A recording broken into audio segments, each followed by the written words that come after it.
Once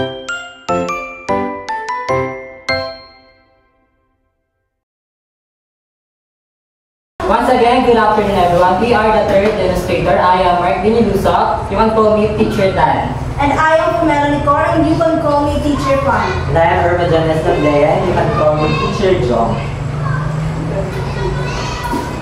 Let us all stand and ask for the presence of the Lord. May I call on Presley to lead the prayer.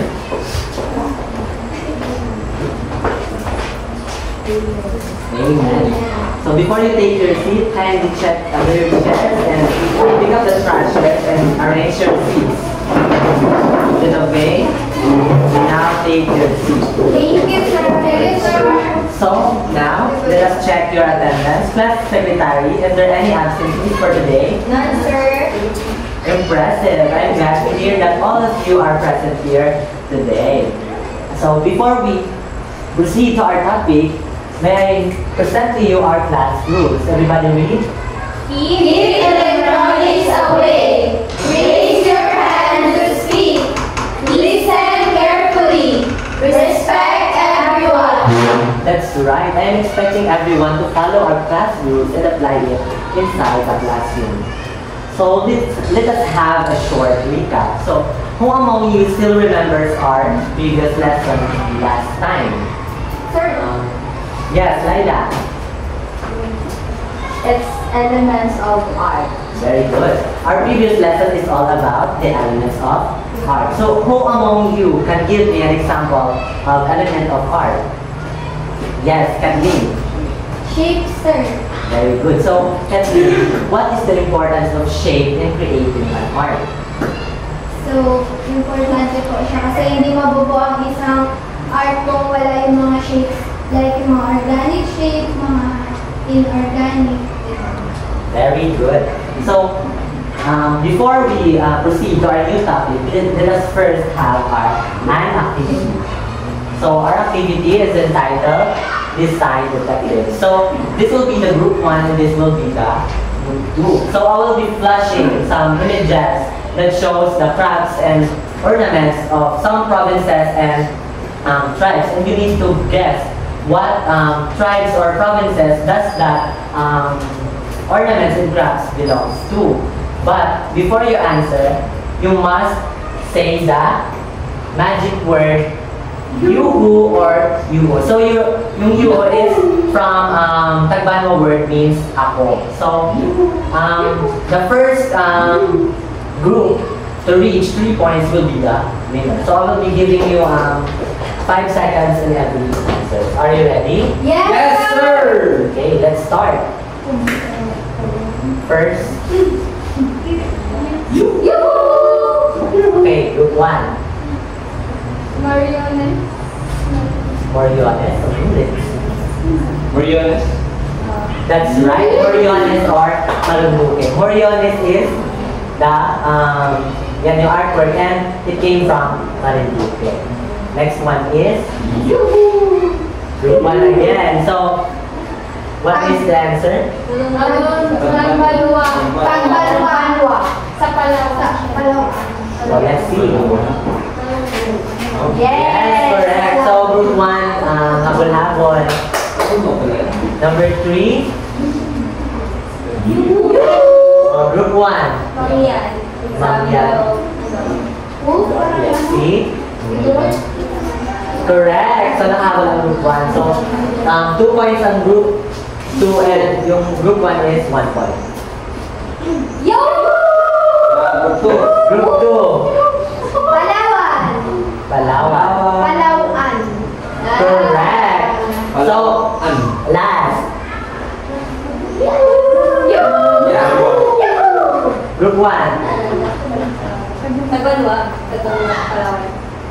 Correct. So, ang ating winner for today is yung group 2. So, let's all stand and give them yes galing clap. So, do you know what is yes galing clap? No! So, ang yes galing clap is 1, 2, 3, 1, 2, 3, yes galing. Yes. Okay, everybody, 1, 2, 3. 1, 2, 3, 1, 2, 3, yes, galing! You may now proceed. Okay, now let's have another activity. So this activity are called puzzle pictures. So I'll divide you into two groups. So this will be the group 1 and this will be group 2. So for this activity, you are going to form a puzzle that I'm going to give to you. And after that, you are going to interpret what the picture does mean or what the picture convey to you.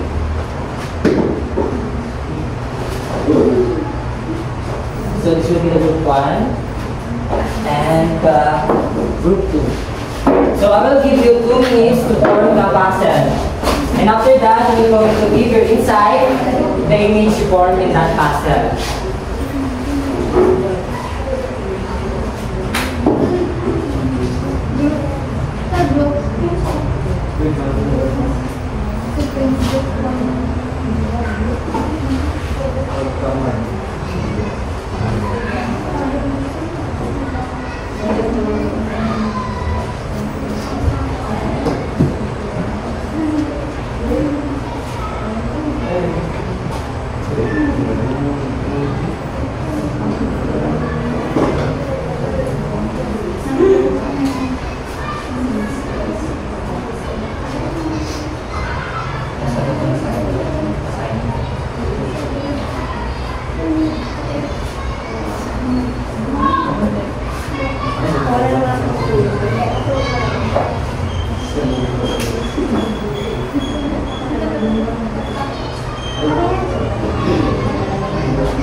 Okay, last 1 minute. Hurry up everyone. The time is running.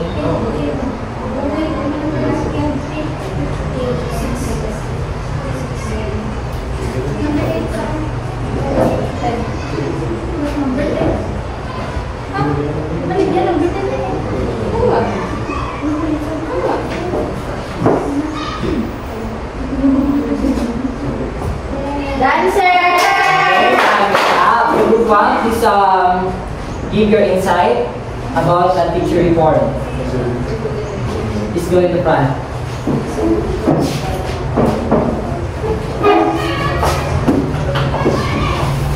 So our image shows the different kinds of handicrafts made from local materials and that can be found in our surroundings and natural resources. Alright, very good. So this image shows the map of the Mimaropa, which includes the province of Mindoro, Marinduque, Romblon, and Palau. Very good. So please give yourself a good job clap. 1, 2, 3, 1, 2, 3, good job. So based from our activity, what did you observe in the image that you formed? Admin, yes?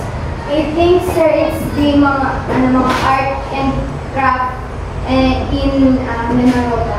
Very good. How about Melody? Do you have any idea about the image you formed? So it's all about the monster that we formed. Alright, very good. So with that activity, do you have any idea what will be our lesson for the day? Anyone? Yes? Lovely? I think the lesson for today is all about the arts and crafts in Mimaropa. Alright, very good.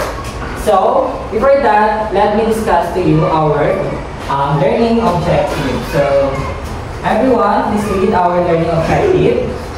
At the end of the lesson, students are expected to identify the crafts, accessories, and body ornaments of Mimaropa. Create a sample artwork inspired by the crafts, accessories, and body ornaments of Mimaropa. Express appreciation for the artistic and cultural value of traditional crafts, accessories, and body ornaments from Mimaropa. Alright, thank you everyone. So, these objectives will guide you on what we're going to learn today.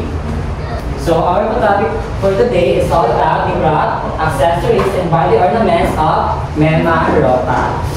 Okay, so when you hear the word crafts and accessories and body ornaments, what comes into your mind? Crafts, body ornaments, accessories, Do you wear some accessories? Yes. How about body ornaments? Yes. Crafts. Do you have any idea what is crafts? Yes. Yes. Yes, Mr. Tibos. Do you have any idea about crafts? Well, for me, crafts is something that a person would make from local materials like baskets and yes, baskets. Okay, exactly. Thank you, Mr. Tibos. Okay, how about this one? Do you consider this as a craft? Yes. Why do you think we can consider this as a craft? Yes, it is manually made by our hands, using our skills. Okay, so everyone please read what is crafts. Craft refers to an activity involving skills in making things by hand or the objects that are produced by manual skills. Accessories collectively refer to the things or objects that add beauty, convenience, or effectiveness to something. On the other hand, body ornaments things that are put to the body as either decorations or significant symbolism. Let's take a closer look at one. Okay, thank you so much. So, like what I've said earlier, crafts refers to the thing that we created using our hands or our skills, while accessories. Example, this is our earrings, our necklace, and a lot more. And when we say body ornaments, necklace, we can say it as a body ornaments. Yes. As long as we use it as a decoration, we can say that it is body ornaments. Now let us proceed to the crafts that we have in Memaropa. So can we consider ourselves as from Memaropa? Yes, very good. So that's why this craft is very important for us to know, because it also shows our culture, traditions, and our the crafts that we have in our place. Okay, so first we have Iraya basket. Everyone please read what is Iraya basket. It has been a generational Aid for the Iraya Mayans, an indigenous group of Puerto Galera, Oriental Mindoro, to guard and flourish the art of weaving in a set place. Their art of weaving had been most prominently known in the production of baskets. However, as seasons had been dynamic, the Iraya Mayans have also developed this art form in creating modern items such as coasters, trays, and bread plates, among others. Okay, thanks so much. So, have you seen Iraya baskets anywhere, like in pictures, in the movies, or anywhere? Yes. Okay, so Iraya basket. So where does Iraya basket originated? What place specifically? Puerto Galera. Yes, and Puerto Galera, Oriental Mindoro. So, what kind of indigenous groups are involved in Iraya basket? Yes, very good, Iraya Mangyan. So this is their one of their craft, the Iraya basket, which is formed from weaving in the same place. Okay, now let us proceed to the Bakudos, which is inspired from Bayong. So I know that you are already familiar with Bayong, right? Yes. So Bayong, we can use it when we are going in the market, like we put our the things that we buy or that we bought in the market. So everyone is again.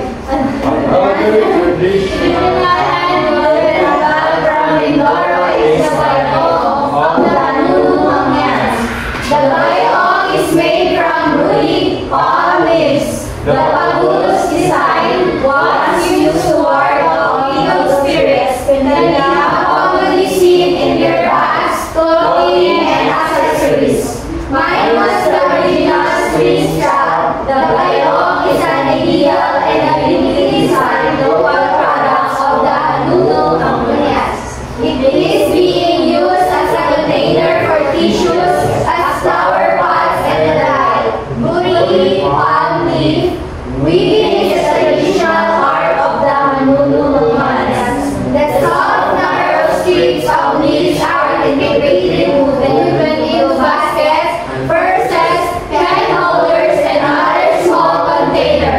To add a little touch of color, fine into the body. Strings are laid over the wooden booty to add a touch of color. Okay, thank you so much again. So, what kind of tribal groups or indigenous group did the Pakudos? Mangyan. Okay, what kind of Mangyan? So, we have Hanunu. okay, Hanunu Mangyans. Okay, so where do you commonly see these bags or clothing on what specific use you can do with this bio? It is used for container or for pots and Okay, right. We can use it as a container, flower pots, and wood palm. So, what specific or particular leaves used to create or to weave this? Okay, palm leaves. So now let us proceed to the bayong, that which is made of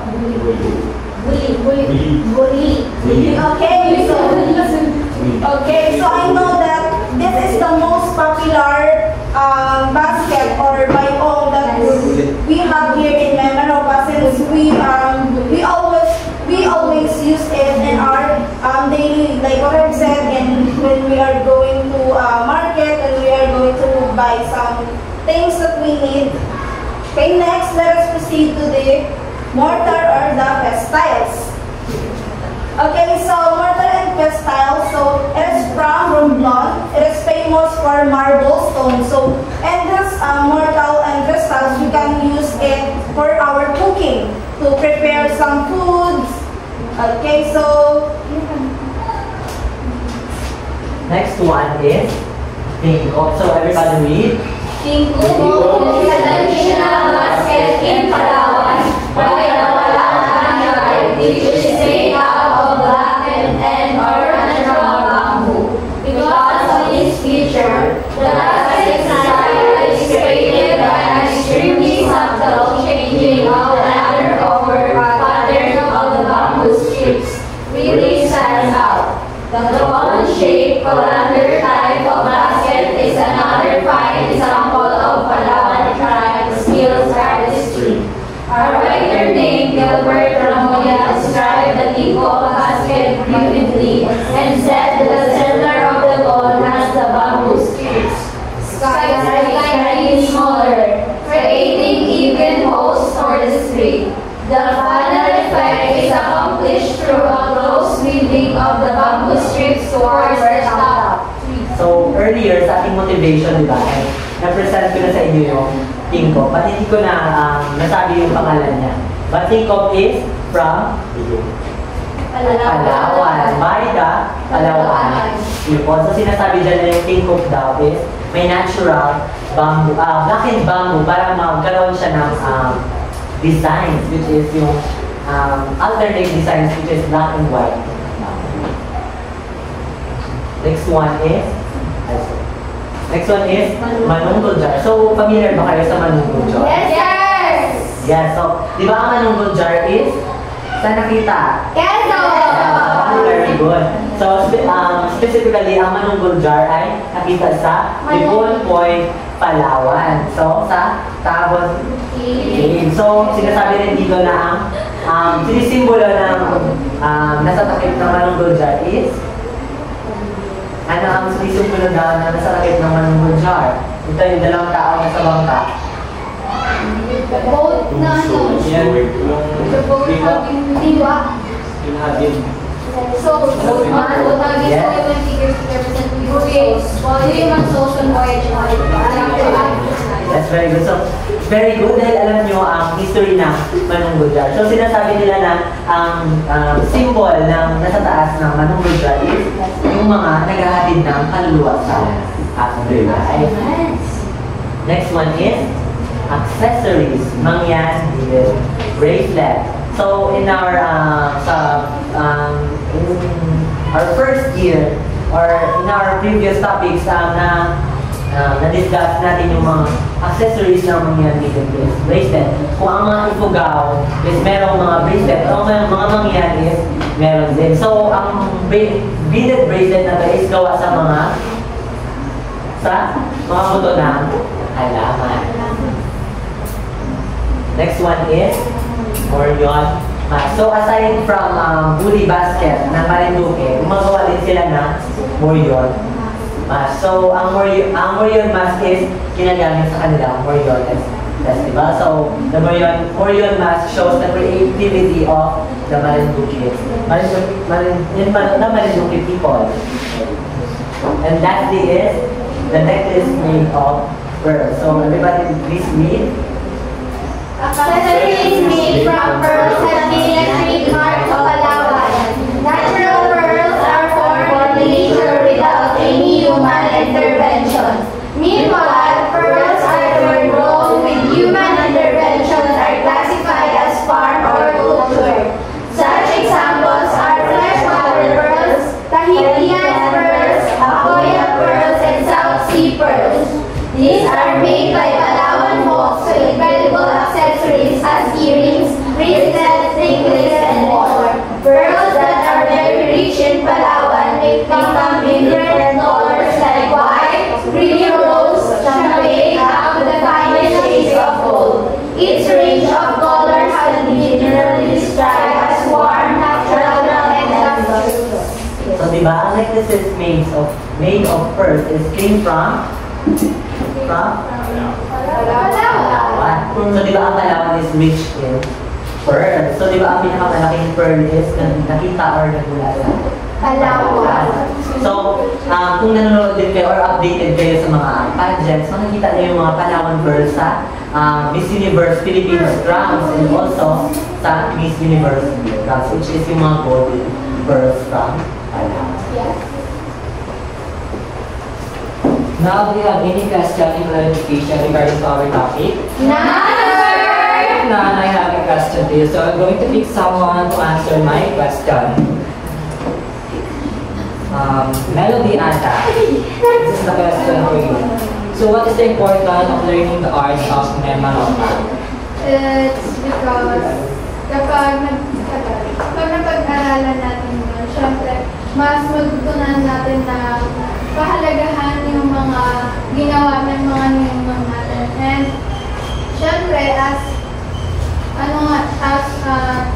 future generation, I mean yung generation. So, di ba, the more na hindi nila naiintindihan yung or napapag-aralan kung bakit ganun yung ginawa ng mga ninong nila is the more na nag-iisip sila na ano ba yan siya, parang ano man lang yan, ginawa lang para mag-interest.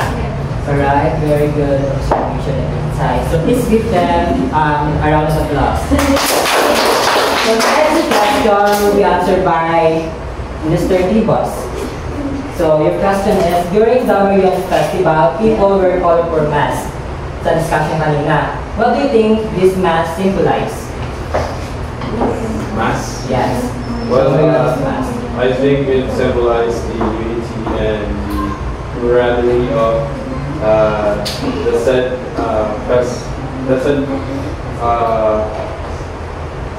festival or the said place wherein people unite together and have a sense of friendship to each other. Okay, very good. So aside from that, Morion mask is used for religious purposes. Next question will be answered by Mr. Salvation. So your question is, how this artwork reflects the tradition and way of life of the people in the Menarupa? Okay. How this artwork reflects the tradition and way of life of the people in Menarupa? In my own opinion, I think it reflects our beliefs and tradition by creating something that we represent. For example, in some places, you know, there are creation or art that you see that they relate in their tradition, beliefs, and other more artworks that may really represent their cultural background. Alright, very good. So please give them a round. For our next activity, I will be divided into two groups. So this will be the group 1 and the group 2. So our activity is called the Sleep. Minerva Finding. So we are going to watch a video, and after that we're going to evaluate the cultural significance, history, and material use in that Minerva art that are going to show to you in documentary. Okay, please read the direction of our activity. Watch the video presentation about the crafts of Minerva. After viewing, evaluate the history, cultural significance, and materials used in creating the featured crafts shown in the documentary. Alright, so please observe the video.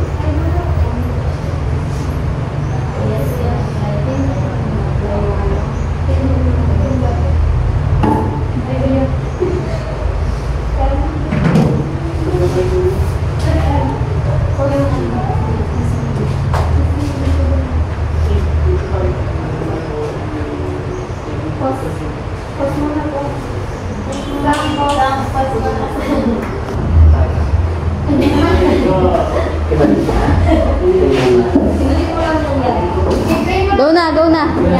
Go.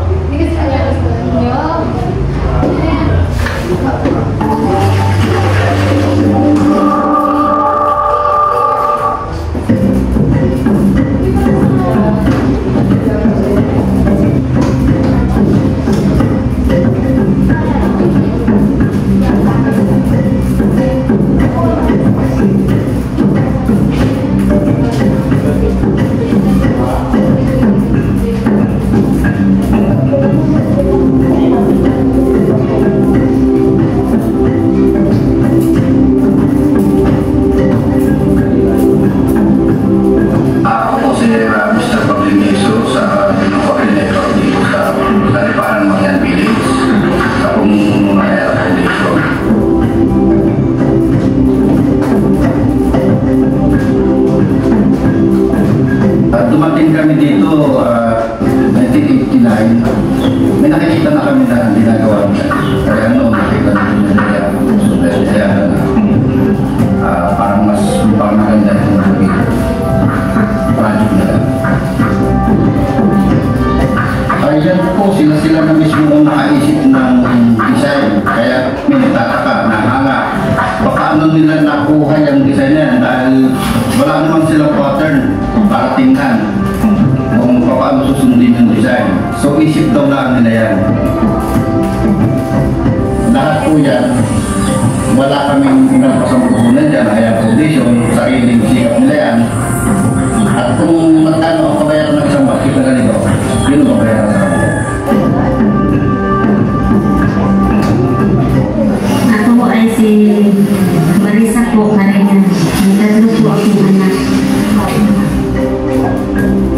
Ako po ay 39 na po. Ako magkaroon na po. Ako po ay nasa 8. Nakakatutunan po ako. Noon na po ang mga namin upaling. Una po gumawa ng ganito. Tatlo po kami mga bata. Habang sila gumagawa, nakatingin po kami sa kanila. Kaya natutuloy po kami. Ang materialis po ito ay nakukuha po namin galing sa mundo. Pero sa dami po namin ng mga tawag at tulad po ngayon, yan po sa aming tapat. Medyo kaunti lang din po dahil kaya buwan na po kami po ay nakikibahagi ng po din ng po sa iba. Kung sino po yung may style na sila mamuhan at yan po wala, hindi po mabahagi na ako. Sabi nila, maganda daw po. Lalo kung napapaliwanag namin dahil yung una, pagkaalam nila sa ganitong katulad ng may mga design, kinukulayan na lang namin. Yung i-explain naman namin sa kanila na yan po kasi yan natural pong kulay. Natutuwa naman po sila. Dito ko wala yung amin po. Kami ho, ang wala kong kinukulayan kami design na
So with that activity, you are going to grade them based on the given criteria. So group 1, please present your observation. So, based on our findings in documentary, the Iraya Mangyan basket shows the creativity and culture of the Iraya Mangyan people in Mindoro.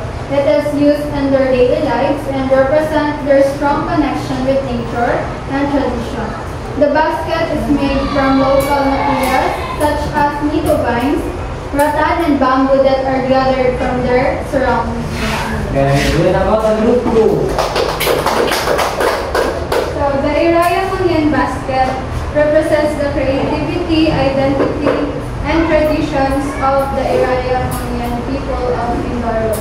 Basket weaving is not only source of their livelihood but also a way of preserving their cultural heritage. Their materials is nito vines, rattan, and bamboo. Their history is it began as a practical skills used in their daily activities. Over time, it evolved into a form of artistic expression and cultural pride. Alright, thank you. So very good observation. So for group 1, I will give you 39 points over 40. So you mentioned all the information needed but lack of presentation. But overall, you have a good presentation. For group 2, you got a 40 points. Yay! You mentioned all the information needed and you have a good presentation. Now let us have another activity. Are you ready for our activity? Yes, ma'am. Okay, if you are ready, please give me 3 claps. How about 2 claps? Okay, it seems that you are ready for our activity. So our activity is you're going to create inspired output, crafts, accessories, and ornaments from Mimaropa region. So I will give you a different task per group. So I will be dividing you into 2 groups. So this one will be the group 1 and this side will be the group 2. So the group 1, this is your activity. So using recycled or natural materials, design your own Mimaropa inspired craft or ornament. After creating your artwork, explain in front of the class how using sustainable materials helps protect the environment while promoting local culture. And for the group 2, this is your task. You're going to create a short actual advertisement promoting Mimaropa crafts. So those crafts such as wooden bags, wood carving, shelter, and a lot more. So you're going to show how these crafts can be sold to earn income while preserving local tradition. So this is the rubric for the group 1 and this is for the group 2. So just be guided with our rubrics. I will give you 10 minutes to do your given task. We now start.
Next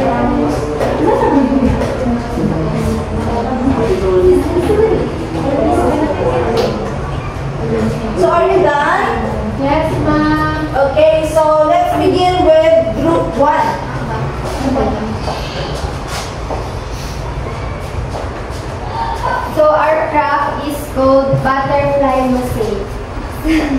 So the materials that we use is paper. Then you're gonna soak the paper in water or glue, then assemble it in a butterfly na cut sa carton. Then ito na po siya.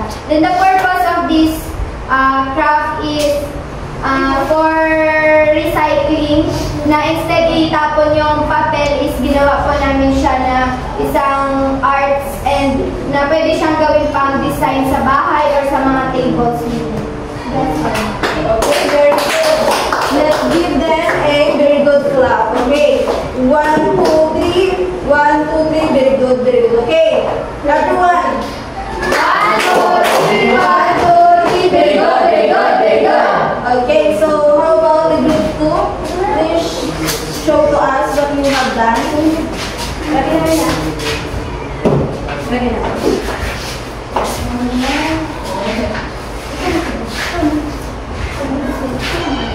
So this is the butterfly mosaic. It is manually made and it is easy to do and you can buy it affordably. So sorry. Okay, thank you so much, group 2. So I give group 1 a perfect point.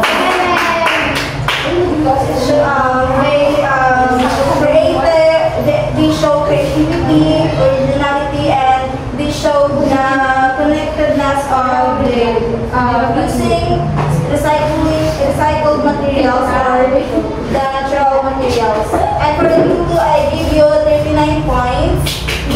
Also, you give your creativity while advertising the product, the handmade product, and you also show to us how you're going to use those products to earn money while preserving tradition, but it is lack of some appeal. Okay, so but still, please give yourself a round of applause. Okay, everyone, to test your understanding, I will give you a short quiz. So this is your quiz. Let's follow the directions.